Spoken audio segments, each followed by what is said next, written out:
So I have the song "Breakdown" by J. Cole in my spirit right now, right? All of J. Cole's earlier music used to hit every single song, right? Like we was living the same fucking life, and in the song, and I'm not emotional about anything. It's just the lyrics. He said, "I just said tears, man. I ain't too proud to admit it. I just seen my father for the first time in a minute, and when I say a minute, I mean years, man. Damn, a whale could have swam in them tears, right?"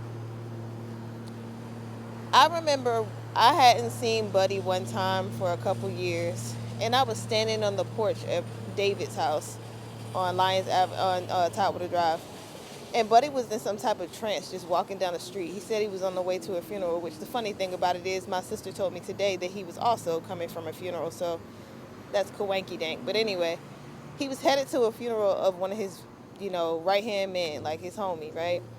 And so he was reasonably out of it, just trying to get through the moment. But you could tell he was either high as shit or drunk as shit or whatever he needed to do during that moment. And he was just on a mission to get to the funeral and get it done, right? And he didn't even realize he was walking past our house, like, which is weird because there's no way you should have not known you was walking past your child's childhood home, to even look at the porch. And I happened to be standing on the porch. And when I made eye contact with him, I felt like a piece of my soul, like, just dropped to its knees, right? We had a little bit of conversation and he went on about his way because obviously he was pressed for time. And my mother was standing on the porch with me. Rebecca was standing on the porch with me. And she went to, say bye or whatever. She was checking the mail. When she turned around, I was just standing there crying.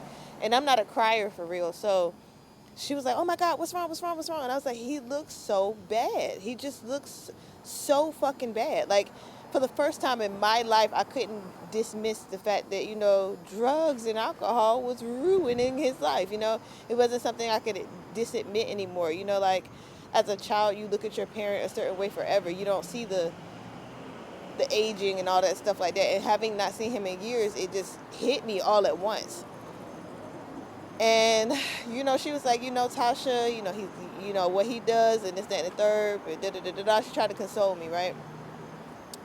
And that night when I went to sleep, God told me that I need to be prepared to bury my parents, and not in the physical, but in the spiritual. I needed to be prepared to let my parents die, especially the versions of them that I knew, because unfortunately my parents were not any of them.